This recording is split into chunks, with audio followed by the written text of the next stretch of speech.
오늘은 주님이 오신다면 누가 아멘 주 예수여 오시옵소서 하며 안기실지 보겠습니다. 첫째로 교회 공동체를 절대적으로 소중히 여기는 자입니다. 16절입니다. 나 예수는 교회들을 위하여 내 사자를 보내어 이것들을 너희에게 증언하게 하였노라. 나는 다윗의 뿌리요 자손이니 곧 광명한 새벽별이라 하시더라. 자, 생명나무에 나갈 수 있는 자와 불목과 성 밖에 있어 들어오지 못하는 자를 가늠할 수 있는 바로미터는 바로 공동체에 속했는지 안 했는지입니다. 에스겔 32장에 보면 강대국인 애국과 두로가 나오는데 이 나라의 특징은 생존 세상에서 사람들을 두렵게 하던 자입니다. 이것이 믿지 않는 자들의 목표예요. 김혜건 목사님은 이 세상은 피라미드 조직이라고 표현을 했어요. 피라미드 위에 한두 사람을 빛내주기 위해서 수많은 하부 구조가 필요하다고 말씀했습니다. 그러니까 이 세상은 자신도 모르는 사이에 수많은 하부 구조의 인생들이 그 한두 명을 빛내주기 위해서 얼마나 지옥 같은 인생을 사는지 이제 모릅니다. 그러면서 다 서로 친구 아이가 서로 속고 속이면서 다 공동체라고 착각을 합니다. 이 세상 공동체와 이타적인 교회 공동체는 가치관이 근본적으로 다르기에 이제 사람 위에 군림하면서 두렵게 하는 것이 목적이기에 늘 이기려고 합니다. 예수님은 초림 때는 이새의 말째 아들로 아무도 알아주지 않는 다윗의 뿌리였지만 재림 때는 문자적으로도 광명한 새벽별로 영광의 시대가 열리는 권세를 가지신 분입니다. 그러니까 이것을 지금부터 믿음으로 바라보라는 것이죠. 지금 너희들이 아무리 약해도 내가 이 세상 어두움을 밝힌 것처럼 너희도 이 어두운 세상을 비출 수 있다고 말씀하십니다. 근데 이 말씀을 사자들을 보내어 이것들을 너희에게 증언하게 하셨다는 거예요. 사자가 참 중요합니다. 그러니까 로마 시대처럼 에스겔 3장에서 보면 이스라엘이 망하고 이제 열방이 망할 때 선지자 에스겔에게 파수꾼의 사명이 주어지죠. 그것이 바로 주의 사자입니다. 근데 전하지 않으면 그들은 죄악중에서 죽으려니와 너에게서는 핏값을 찾겠다고 하시는 거예요. 그러니 예수님을 내 마음에 모시지 않으면 이게 절대로 할 수 없는 일이죠. 파수꾼도 주의 사자도 늘 깨어있어서 망을 봐야 하고 멀리 봐야 하고, 그러니까 깨어있어야 돼. 남들 자는데 깨어있어야 되니까 이게 얼마나 외로운 길입니까? 그럼 사명자를 하라고 하시면서 또 에스겔 2장에 보면 너는 전갈과 가시와 찔레에 처하겠다고 이렇게 또 얘기를 하시고, 네 말을 또 아무도 안 들을 거다 이렇게 얘기를 하시는 거예요.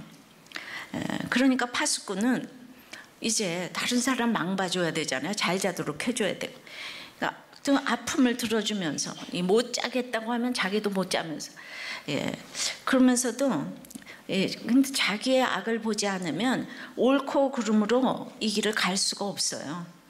인생은 누구든지 죄인이기 때문에 선지자도 끝까지 자기 악을 이렇게 보게 하십니다. 당연히 핍박과 조롱이 있고 주님은 우리를 위해 이런 사자를 보내셔서 계속 말씀하신다는 거예요.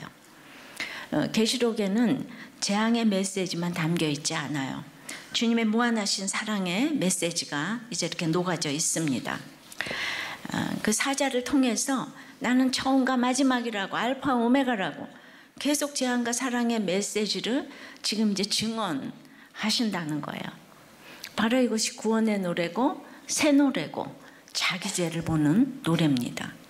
근데 만인 제사장 시대에 이런 파수꾼의 사명을 가진 주의 사자들이 모여 있으면 저는 천국이 따로 없을 것입니다. 근데 우리들 교회 성도님들은 다들 주의 사자, 파수꾼이 되어서 암이 걸려도 주님이 옳습니다 고백합니다. 부도가 나도 아멘 주님이 맞습니다 라고 고백합니다. 자녀 고난이 와도 아멘 주 예수요 라고 고백하는 분들이 많습니다. 이런 공동체가 천국 공동체 아닐까요? 근데 암이 걸려도 공동체가 없으면 지옥을 산다는 거예요. 진짜 이건 공동체가 너무너무 중요합니다. 여러분의 그 공동체에 대한 생각은 어떠십니까? 예. 목장 참여는 성 밖에 있는가 안에 있는가의 차이라고 했습니다. 이건 공동체에 들어오지 않는 사람들이 들어야 될 참 말씀이라고 생각해요. 그래서 둘째는 주님이 끝까지 오라고 하실 때 응하는 자입니다. 17절입니다. 성령과 신부가 말씀하시기를 오라 하시는도다. 듣는 자도 오라 할 것이요 목마른 자도 올 것이요 또 원하는 자는 값없이 생명수를 받으라. 이거 다 공짜죠. 성령이라는 토포뉴마는 하나님의 영, 그 성령을 가리키고 똑같은 단어로 6절에서 번역된 복수형 톤 푸뉴마토는 선지자들의 영을 가르쳐요. 그러니까 단수는 하나님의 영이고 복수는 선지자들의 영, 인간을 말하는 거죠. 자, 신부는 새 예루살렘의 표상이고 교회의 상징이죠. 한마디로 성령과 신부는 성령이 주는 영감으로 교회가 말씀하신다는 거예요. 마지막으로 전 모든 교회가 성령을 받았으면 참 좋겠다고 생각합니다.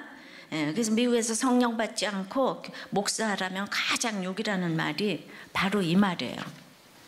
이 성령을 힘입은 교회가 영혼 구원 때문에 그리스도의 피 묻은 복음을 가감없이 선포할 수가 있는 거예요. 성경에 가장 많이 반복되는 단어가 그래서 오라입니다. 수고하고 무거운 짐 진 자들아 다 내게로 오라. 이 오라라는 단어가 성경에서 1900번 이상 쓰였는데요. 그러니까 하나님은 단 한 번의 초청만으로 나를 절대 포기하지 아니하고 끝까지 사랑으로 기다리신다는 거죠. 그러면 누가 이 초청에 기꺼이 응할까요? 오늘 듣는 자, 목마른 자, 자원하는 자가 온다고 해요. 첫째로 듣는 자입니다. 죄짐을 내려놓고 말씀 듣고 주님의 초청에 응하셔야 되는데 말씀이 들리는 환경이 가장 축복된 환경인 거예요. 제가 영어로 설교하는 것도 아닌데 이게 다 안 들리는 사람이 이렇게 많아요. 그러니까 우리는 하나님 나라의 백성이니까 주인의 음성을 들어야 하는 게 마땅하잖아요. 그런데 안 들리니까 다 자기 소견에 옳은 대로 이제 듣게 되는 거죠. 예. 그러니까 인간은 악하고 음란할 뿐인데 이 악하고 음란한 것이 가득 차였으니까 어떤 말도 이제 안 들리잖아요. 그죠? 예. 이제는 목사님이 되셨지만은 전도사님으로 우리 교회 개척 때부터 다녔는데 제 설교가 안 들리니까 이 주일 예배 시간에 대놓고 저 밑에 사무실에서 다른 목사님들의 설교를 줄창 틀어댔어요. 제 설교도 은혜 받으면서 다른 분들의 설교도 들으면 얼마나 좋겠습니까? 이론론인데 말입니다. 그것도 집에 가서 들으면 누가 뭐라고 하겠습니까? 이건 사역자로서도 약간 상식에 어긋나잖아요. 그런데 요즘 말씀이 들리는 것 같은데도 아이들을 연예인 시키겠다고 다들 목장에서 말리는데도 둘 다 기획사 에이전시에 등록을 했다는 것이에요. 그런데 그 학원이 부도가 났어요. 그래서 그동안 배운 거 재롱이 잔치에 좀 써먹어야 되겠다. 그래서 유치원 재롱이 잔치에서 두각을 나타내기는커녕 도리어 옷이 마음에 안 든다고 처음부터 끝까지 울다가 내려오는 참극이 일어났다고 엊그제 나눠줬어요. 그런데 다니니까 애가 옷에 이 안목이 높아졌잖아. 이것도 옷이야 이러잖아요. 그죠? 이 말씀이 들린다는 것은 이 회개의 영이 임해서 들리는 것을 말해요. 그래도 글쎄 사역자에서 평신도로 내려가셨는데 그래도 안 떠나고 10년을 이렇게 이제 붙어 있다 보니까 말씀이 들려서 빚도 갚고 목사님이 되셨답니다. 할렐루야. 그래서 다 오래 있어야 돼요. 말씀이 안 들린다고 그렇게 막 그러시면 안 되는 거예요. 두 번째가 목마른 자예요. 요한복음 4장에 나오는 목마르다의 의미는 일시적으로 목마르다는 것이 아니라 계속적으로 목이 마르다는 것이죠. 세상이 주는 것은 영원히 목마르죠. 그러나 마태복음 5장에 의에 줄이고 목마른 자는 복이 있다고 하셨는데, 주님이 주시는 물을 먹는 자는 영원히 목마르지 않다고 하셨고, 단번에 갈증이 가시기도 하는 물입니다. 저는 이제 남편에 대해서 목이 말랐어요. 도저히 갈증이 채워지지 않아서 정말 이혼해야 되겠다 그래서 기도를 했어요. 지금처럼 말씀을 구속사로 차례되려고 아니라 이혼하고 싶어서 점치듯이 막 기도를 하면서 나한테 말씀을 주세요, 말씀을 주세요. 그리고 이제 그랬더니 막 여기에서 요한복음 4장 이러면서 뭐 16절에서 보통 이렇게 직통계시를 받는 것 같아요.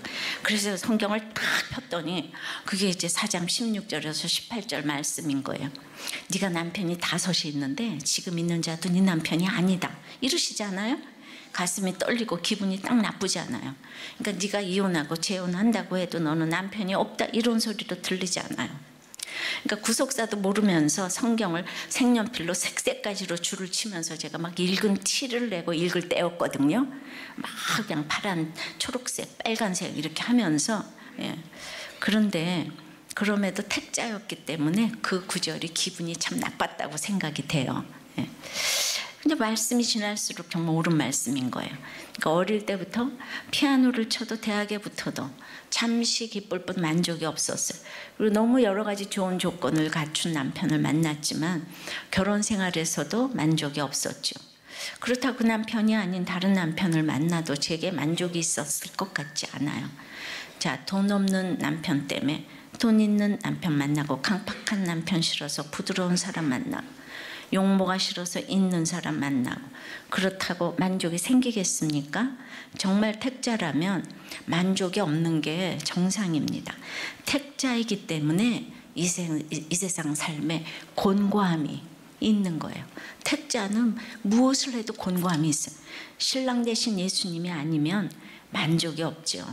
그러니까 진짜 신랑 되시는 남편이 실체이기 때문에 육신의 남편은 그림자일 뿐이라는 것을 알게 됩니다.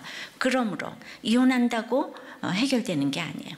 말씀의 가치관이 없으니까 다 옳고 그름으로 이혼을 하고, 또 나에게 잘해준다고 옳고 그름으로 재혼을 하고, 그래도 또 가치관이 안 바뀌니까 또 네가 나한테 그럴 수 있어 이혼하는 겁니다.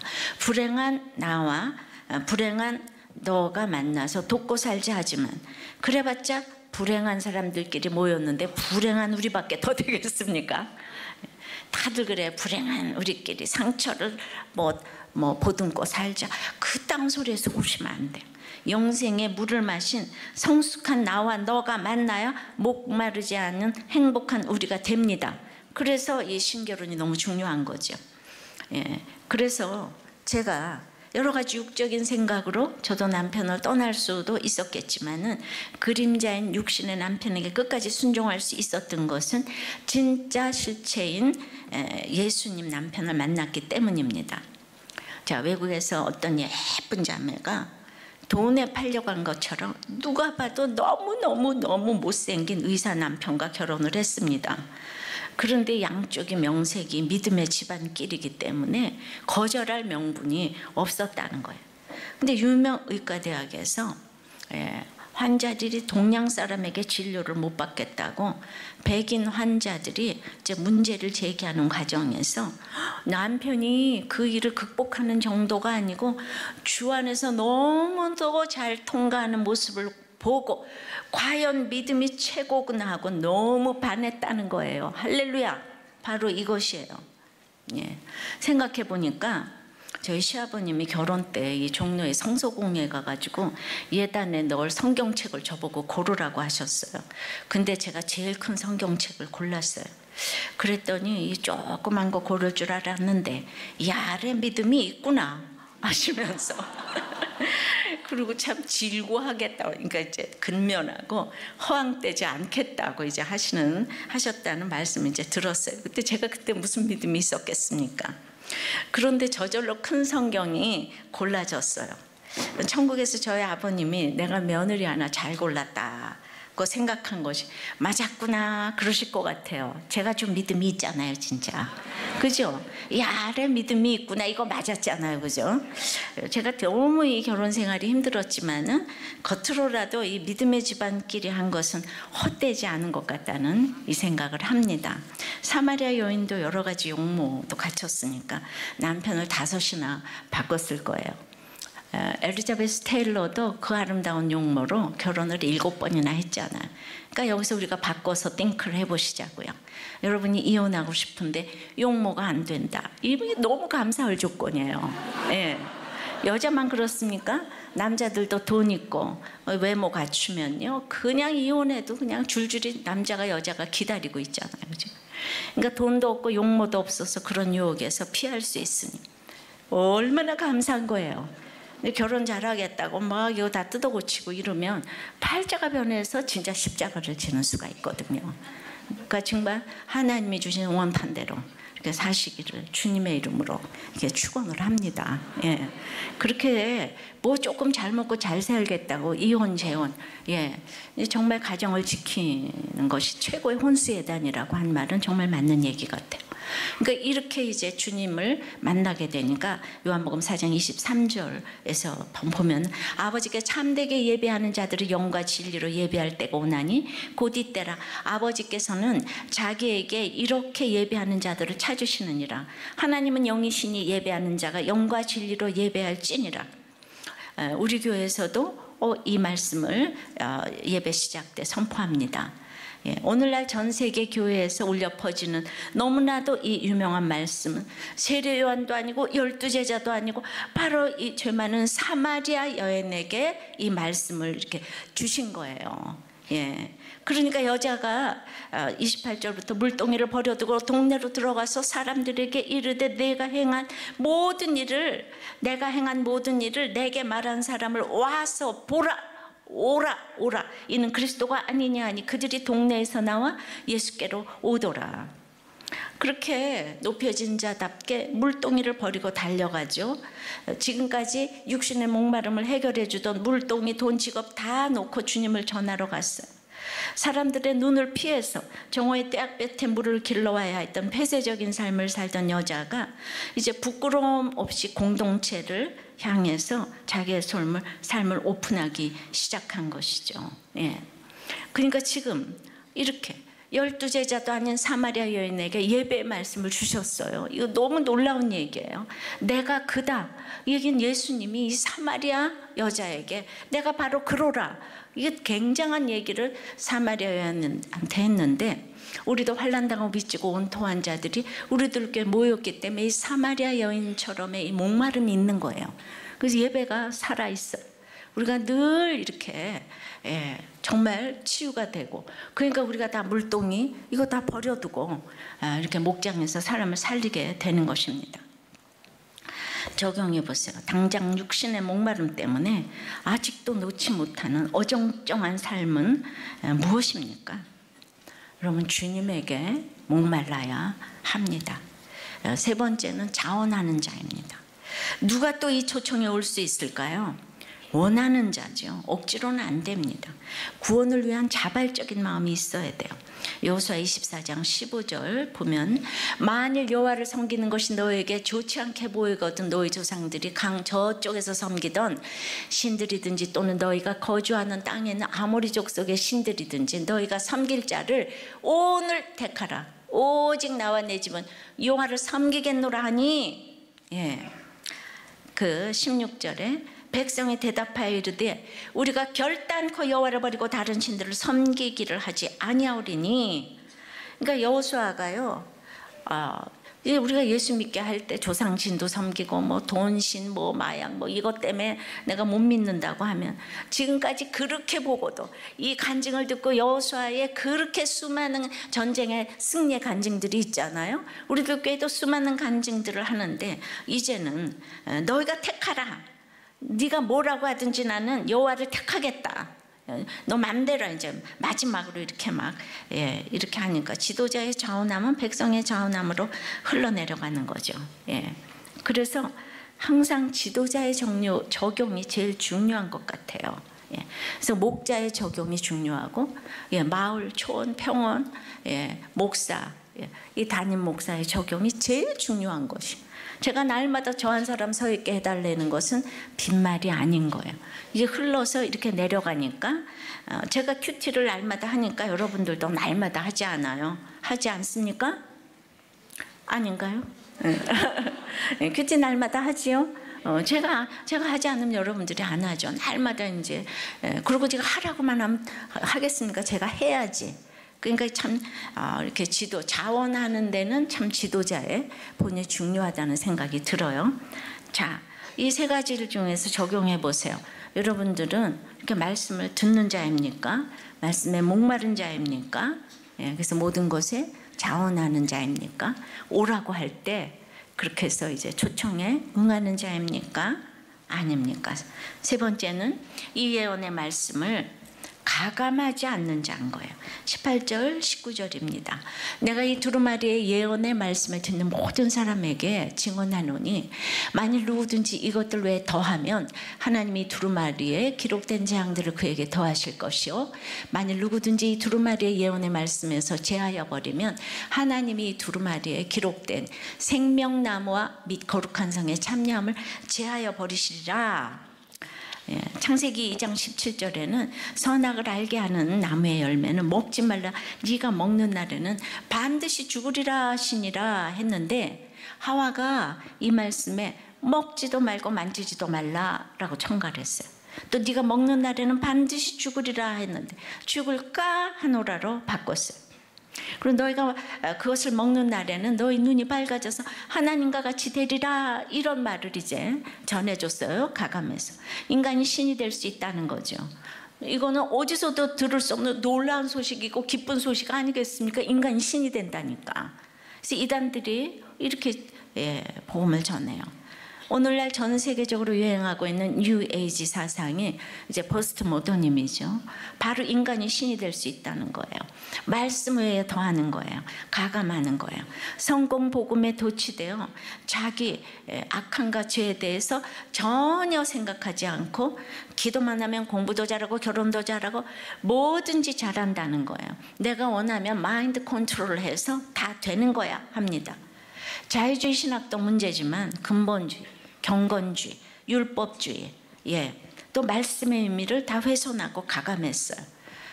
이렇게 경건한 사람들의 문제는 적용하기를 피하고 싶은 것 때문에 그런 것 같아요. 포스트 모더니즘에서 제일 위험한 신앙은 다 각자 신앙 아닌가요? 하면서 말씀에 대해서 자기 해석이 다 옳다고 주장을 하는 거예요. 왜 거기에만 성령이 있다고 그래요? 내가 그 책 다 읽어봤어요 하면서 이렇게 남의 이야기를 안 듣는 사람들이 아닐까 싶어요. 그런데 똑똑한 사람들이 이단에 빠지는 이유는 이렇게 남들과 다른 깨달음, 다른 체험 이런 거 추구하다가 이단에 빠지는 거예요. 그래서 힘들어서 빠진다기보다 남들과 다른 이 특별함을 추구하다가 다른 데를 가는 거예요. 그래서 그렇게 체험을 좋아합니다. 이단에 안 갈 것 같은 이 엘리트들이 왜 이단에 많이 모여 있는가를 생각해 보면 참 그들이 이렇게 특별한 걸 좋아하기 때문에 그래서 사실은 굉장히 그게 유치하다고 할 수 있는데 평범한 걸 싫어하기 때문에 그래서 참 우리는 말씀을 이렇게 사모하는데 엘리트들은 이렇게 체험을 좋아하니까 세상이 공평하다는 생각도 들어요. 말씀을 의도적으로 삭제하는 사람은 많지 않아요. 그러니까 삶이 너무 힘드니까 지푸라기라도 잡고 싶은 사람은 2단이 아니라 3단이라도 다 직통계시에 홀립니다. 그래서 말씀이 어렵다, 복잡하다 이유를 들어서 자꾸 피하고 싶고 다른 복음에 심취되고 주님의 그 예언에 관한 말씀을 보지 않으려고 해요. 보지 않으니까 점점 알 수 없고 알 수 없으니까 이렇게 준비 없이 종말과 심판을 맞게 되는 거죠. 어떤 분에게 오늘 말씀대로 집사님 모든 일이 오늘 성전을 측량하라고 하시니 자신의 성전을 측량해서 정말 아름다운 하나님의 성전이 되시기를 바라요. 그러면서 기도해 드렸더니 이분이 기도가 끝나고 그런데 저한테 주시는 말씀은 없어요? 이렇게 저한테 물었어요. 이게 흔히 우리가 하는 얘기예요. 뭐 여기 직장이 잘 된다든가 아이를 준다든가 좀 이런 말 없는가 이제 이 얘기죠. 왜냐하면 내가 좋고 나쁘고를 정했기 때문에 내가 듣고 싶은 직통 계시를 원하는 거죠. 그래서 이 구속사적인 가치관으로 성경을 차례대로 읽지 않으면 자꾸 더하고 감하고 죄하게 될 수 있어요. 왜냐하면 내가 눈이 밝아져서 하나님같이 돼야 하기 때문이죠. 그러니까 너는 남편이 없다 이런 말 너무 듣기 싫으니까 성경 보면서 이 말은 사마리아 여인한테 하는 소리지 나와 무슨 상관이 있겠어? 내가 남편이 뭐 5시기를 해 6시기를 해 나는 남편 하나야. 바로 이렇게 이걸 세속사적으로 성경을 이제 읽는 거죠. 예, 그러면 생명으로 역사하지 않습니다. 생명을 누리는 삶을 결코 살지 못하는 거예요. 저는 남편이 둘이라서 사마리아 여인이 저라고 적용을 했겠습니까? 십자가 구속의 원리로 성령님의 편집 순서대로 가감하지 말고 성경을 읽는 것이 너무 중요합니다. 바로 이게 큐티 마인드인 거예요. 그러니까 22장 20절에 이것들을 증언하시니가 이르시되 내가 진실로 속히 오리라 하시거늘 아멘 주 예수여 오시옵소서. 예. 그러니까 우리 날마다 어느 때까지니까 물으면 예수님은 내가 속히 오겠다 이게 하는 게 정답이에요. 내가 속히 오겠다. 도대체 이게 어느 때까지 이 일이 언제까지? 이 남편 언제까지? 이 자녀는 언제까지? 우리 집의 경제 사정은 어느 때까지죠? 그러면 정답은 내가 속히 오리라 이거예요. 이게 무슨 뜬금없는 소리인가? 내가 속히 오리라 이거예요. 예. 예. 그런데도 이제 불신이나 영적인 의무를 소홀히 하고 지금 세상적인 쾌락에 빠져 있고 낙심에 빠져 있다면 예, 뭐 심지어 주님이 오지 않기를 바랄 거예요. 예, 낙심에 빠진 사람은 또 이제 이 세상을 하직하고 싶어서 빨리 오기를 원하겠지만 그건 영적인 태도는 아니죠. 아무리 저승이 좋으면 이승보다 좋을까 하는 권사님이 계셨어요. 제가 이렇게 막 기쁘다고 그때 에스겔 간증하니까 아유 아무리 저승이 좋으면 이승보다 좋겠어? 저한테 그러시는 분이 계셨어요. 진실로 주님은 속히 오십니다. 계시록 16장 15절에 보라 내가 도적같이 오리니 누구든지 깨어 자기 옷을 지켜 벌거벗고 다니지 아니하며 자기의 부끄러움을 보이지 아니하는 자는 복이 있도다. 예, 하신 것처럼 잠자다 도둑 맞듯이 주님은 오십니다. 오늘은 다미선교회 그 휴거 사태가 벌어진 지 26년 되는 해예요. 오늘이 아니고 이번 해가 시한부 종말론으로 92년 10월 28일 날에 오신다고 했는데 오지 않으셨죠. 문자적으로 이장님 목사는 사기혐으로 징역 1년에 복역 후 출소한 뒤에 나는 사람답게 산다고 이답게로 개명을 했다고 합니다. 그때 경찰 집계에 의하면 시한부 종말론으로 자살 2명 했고 직장사직 7명 했고 학업 중단 가출이 21명이고 이혼과 가정불화가 24명이었다는 거죠. 그때 이런 불행이 있었어요. 이거 왜 그럴까요? 성경을 가감했기 때문인 거죠. 이걸 모르는 거예요. 세상 사람은. 21절입니다. 주 예수의 은혜가 모든 자들에게 있을지어다. 아멘. 계시록 마지막 구절입니다. 22장 21절. 계시록은 재앙의 책이 아니라 복받는 책이에요. 18장 4절에 보면 내 백성아 거기서 나와 그의 죄에 참여하지 말고 그가 받을 재앙들을 받지 말라 그러셨어요. 계시록은 재앙을 받지 말라고 계속 얘기하세요. 근데 누가 계시록을 가장 무서워하는 줄 아세요? 네, 잘 들어보세요. 예를 들어서 우리나라가 준법 나라예요. 그래서 이 나라에서 살인하고 성폭행을 하면 경찰이 이제 잡아갑니다. 그렇다고 경찰이 잡아간다고 무서운 나라라고 하지 않아요. 법을 잘 지키는 사람은 그런 사람들을 잡아가 주니까 너무 은혜잖아요, 그죠? 내가 보호를 받는다고 느끼는 거예요. 우린 이런 법이 있고 규례가 있어서 안심이 되는 거예요. 근데 법을 안 지키는 사람은 입만 열면 욕을 합니다. 내가 성폭력 한 번 했다고 나를 왜 잡아가? 이게 이상한 나라 아니야?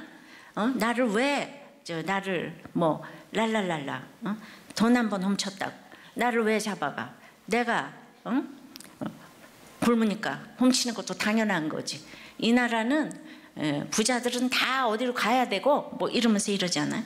인간이 악하고 음란해서 악하고 음란한 것에 반하는 설교를 하면 다 이상하다고 하면서 왜 어려운 계시록은 하냐고 하는데, 말씀을 잘 지키는 자에게는 이 하나님 나라는 너무 좋은 나라고 계시록이 은혜가 되고, 내가 애매하고 힘든 일을 당해도 항상 성경은 내 편이고 주님은 내 편이고 나를 보호하시는 줄 믿습니다.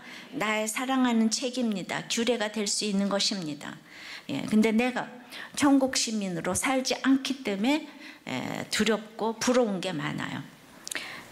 그래서 계시록에서 이제 말씀을 읽고 듣고 지키는 자가 복이 있고, 주 안에서 죽는 자가 복이 있고, 두루마기 빠는 자가 복이 있고, 부활에 참여하는 자가 복이 있고, 어린 양의 혼인잔치에 참여하는 자가 복이 있다고.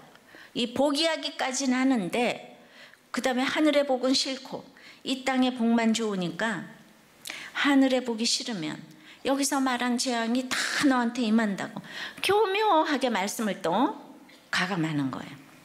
그러니까 하늘의 복은 이 하늘의 복을 교주를 섬기고 이렇게 헌금하고 이런 걸로 호도를 하니까 그걸 안에서 재앙이 임한다는 거예요. 이단에서도 말씀을 가감하면 재앙이 임한다고 해요. 그러니까 이제 결과적으로 똑같이 암이 오고 부도가 나도 해석하는 게 아니고 해결하는 게 아니고 해석이 안 되니까 재앙이 임해서 죽을 것 같은 거예요.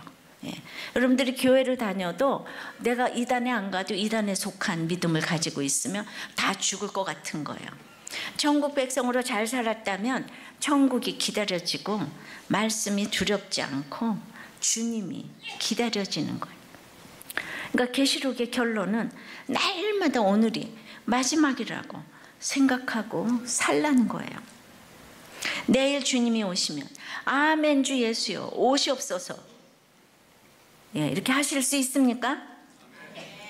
아니면 아니요 일찍 있다 오시죠.